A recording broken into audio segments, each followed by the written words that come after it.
Hey, what's up guys? Ayan, matagal tayong di nakapag-upload, tsaka yan, may kuliti pa tayo ha. Pero hindi ako nanilip guys ha. Ayan guys, merong nag-PM sa atin. So shout out kay Joseph Lozano from Barangay Florista. So nagpa-rescue siya ng isang ahas na makamandag din to eh. Medyo minadali ko yung paghuli dito nung pag-send niya ng pic. So anong ahas to guys? So ito siya.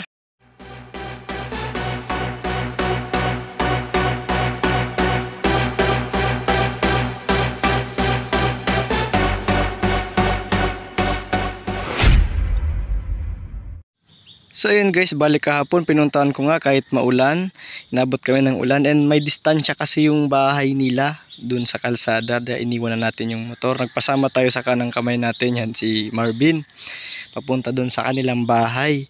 Yan, naglakad kami ng mga ilang minuto, mga 20 minuto bago makarating sa kanilang bahay, and ito nga naabutan ko. Ayan, nakakatakot yung itsura niya guys. Mas nakakakilabot pala yung itsura niya dun sa personal kaysa dun sa sinend niyang pic.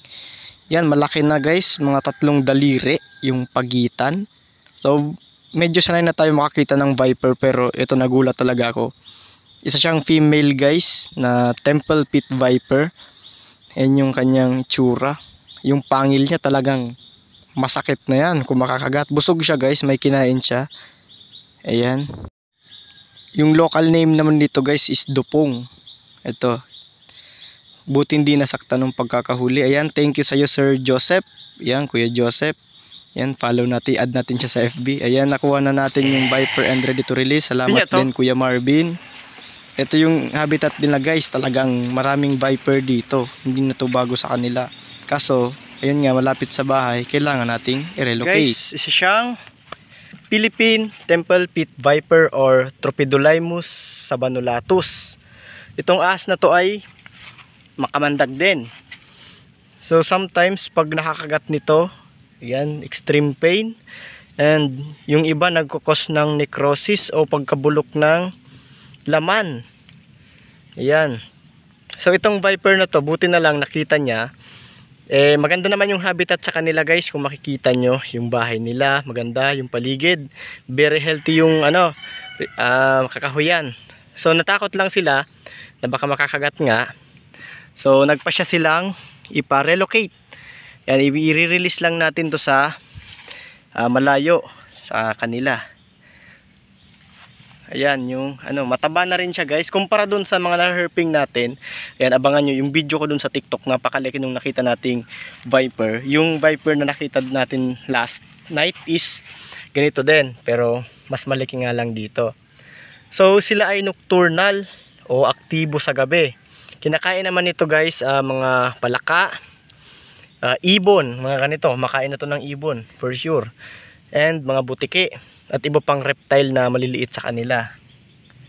Ayan yung kanya, ayan yung itsura ng kanyang ulo.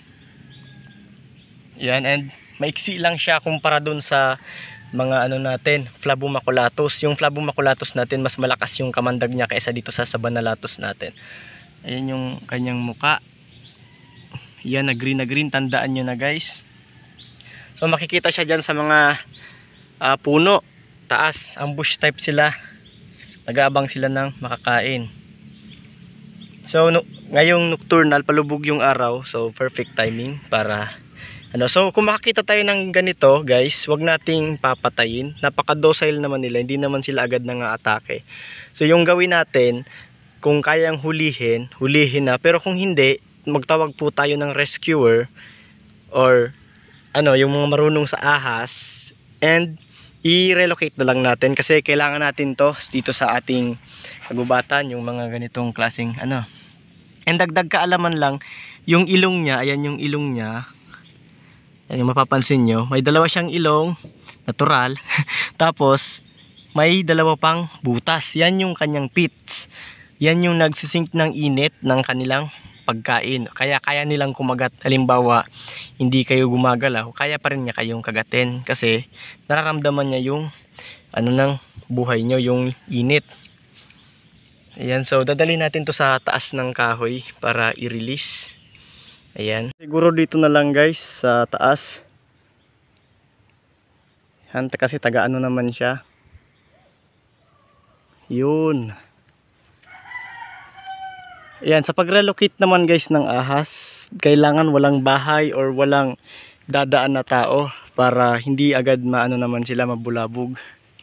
So mamayang gabi maghahanap na siya ng tirahan. Kasi yan, temporary lang siya dyan na ilagay. And aabutin tayo guys ng ulan. So ayun na nga. Thank you again kay Sir Joseph sa pag-rescue. Buti hindi nila pinatay kasi yung ibang mindset ng tao talagang palakita ng ahas, taga taga, patay, hampas. Ayan. So nagtataka kayo bakit pumapasok yung mga ahas sa mga bahay nyo, ganon. So tayo pa rin po yung may gawa. Syempre nasira natin yung kanilang habitat. Kaya ayun, nagkikipagsapalaran na sila sa territory. So ayun. Ayan, finally guys, na-release na natin yung Viper. Abutin na tayo ng ulan dito. So, for more videos like this, meron tayong mga videos ng pag-rescue. Ayan, matumal kasi yung nagpaparescue kaya wala tayong upload. Sa TikTok naman guys, nag-herping tayo. Andun, madami tayong mga videos ng Vipers, Cobras, andun yung herping natin. Sa YouTube, nag-rescue tayo. Andito yung mga upload ng videos ko, so support natin to. And please subscribe. Sa gusto magpa-rescue guys, PM nyo lang ako sa aking Facebook. Ayan, Mark Jan Magdato, yung pangalan ko doon. And thank you guys. God bless.